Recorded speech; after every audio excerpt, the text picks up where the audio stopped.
नमस्कार, मी दिनकर शिंदे. आपण पाहताय डीएस न्यूज. तुमचं मत माझं मत मध्ये आपलं स्वागत. मित्रांनो, महत्वाचा मुद्दा मी आपल्या समोर घेऊन आलो, तो म्हणजे असा. मित्रांनो, योगेंद्र यादव जे की सामाजिक कार्यकर्ते आहेत, राजकीय विश्लेषक आहेत आणि राजकीय कार्यकर्ते सुद्धा आहेत, ज्यांनी पत्रकारिता सुद्धा केलेली आहे. वेगवेगळ्या विषयांवर ते आपलं विश्लेषण करत असतात. आज देशामध्ये लोकसभेची निवडणूक सुरू आहे. 4 टप्प्यांच्या निवडणुका पूर्ण झालेल्या आहेत. मतदान झालेलं आहे. 5व्या टप्प्याचं मतदान होत असताना योगेंद्र यादव यांचा एक व्हिडिओ समोर आलाय, ज्यामध्ये भारतीय जनता पार्टी देशामध्ये 400 पार ही आकडा तर पूर्ण करणार नाहीच, परंतु सत्तेमध्ये येण्यासाठी जे बहुमत लागतं ते सुद्धा भारतीय जनता पार्टी नरेंद्र मोदी यांच्या नेतृत्वाखाली पूर्ण करू शकत नाही. तेवढ्या जागा त्यांच्या निवडून येऊ शकत नाही, असं स्पष्टपणे योगेंद्र यादव यांनी सांगितलंय. हे विश्लेषण कशाच्या आधारे केलं, कसं केलं आणि भारतीय जनता पार्टी त्यासोबत एनडीएच्या जागा नेमक्या किती येतील आणि किती कमी होतील याबद्दल योगेंद्र यादव नेमकं काय म्हणालेत ते आपण पाहूया. ऐका.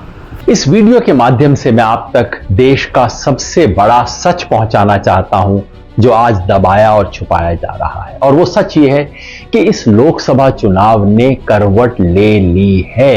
पिछले कई हफ्तों में मैं कर्नाटका गया, तेलंगाना, छत्तीसगढ़, राजस्थान, पंजाब, हरियाणा, उत्तर प्रदेश और बिहार, और 35 साल से चुनाव देखने के अनुभव के आधार पर मैं आपको बता रहा हूं, आज की तारीख में बीजेपी मेजॉरिटी नहीं ला रही. बीजेपी 272 से बहुत नीचे है और बीजेपी सहयोगियों के साथ एनडीए भी मेजॉरिटी से नीचे हो सकता है. यकीन नहीं होता? चलिए हिसाब कर लेते हैं.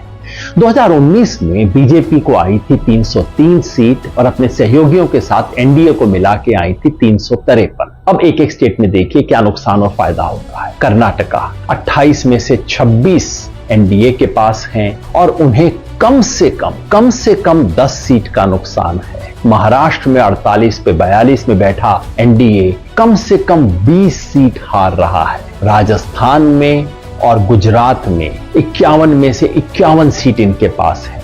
दोनों में मिला के कम से कम 10 सीट का नुकसान और हो रहा है. हरियाणा, पंजाब, चंडीगढ़, हिमाचल प्रदेश और साथ में जोड़ लीजिए दिल्ली, इनमें मिला के कम से कम 10 सीट का नुकसान हो रहा है. अब आइए मध्य प्रदेश, छत्तीसगढ़ और झारखंड को मिला लीजिए. यहां ज्यादा नहीं, लेकिन इन तीनों में मिला के 10 सीट का और नुकसान हो रहा है. बच गया उत्तर प्रदेश, साथ में जोड़ लीजिए उत्तराखंड, मिला के पिछली बार 69 सीटें इनके पास थीं. यहां कम से कम 15 सीट का नुकसान है. और फिर बिहार 40 में से 39 सीट पे बैठी हुई एनडीए को कम से कम 15 सीट का नुकसान और है. कुल मिला के अब तक हो गया 90 का हिसाब.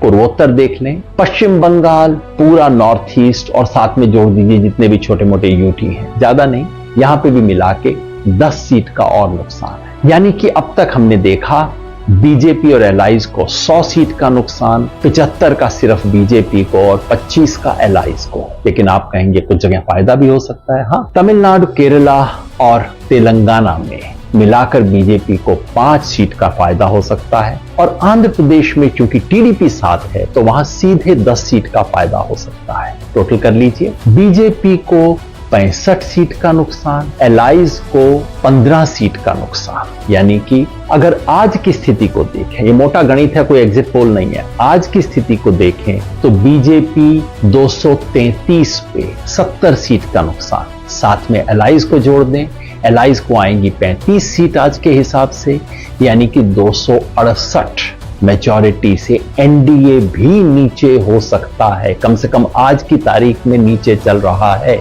मैंने कहा था मैं एक जमाने में भविष्य बताने का काम करता था, अब भविष्य बनाने का काम करता हूं. तो फिर आपको क्यों बता रहा हूं सेफोलॉजी? वो इसलिए कि इस देश का पूरा तंत्र, पूरा मीडिया, पूरा टेलीविजन चैनल्स और ये इलेक्शन एक्सपर्ट सब मिलके ये प्रोपेगेंडा कर रहे हैं कि भाई बीजेपी जीत गई. और इसका असर क्या पड़ता है? आम व्यक्ति कहता है साहब मैं तो शायद नहीं दूंगा लेकिन आएगा तो मोदी. ये जो भावना बना दी गई है भाई आएगा तो मोदी ले देंगे, ये झूठ टूटना चाहिए. लोगों तक सच पहुंचना चाहिए. ये सच बताना मेरा काम है और आपका भी. शेयर जरूर कीजिएगा. मित्रांनो, ही माहिती मला आपल्याला देणं योग्य वाटलं, मी दिली.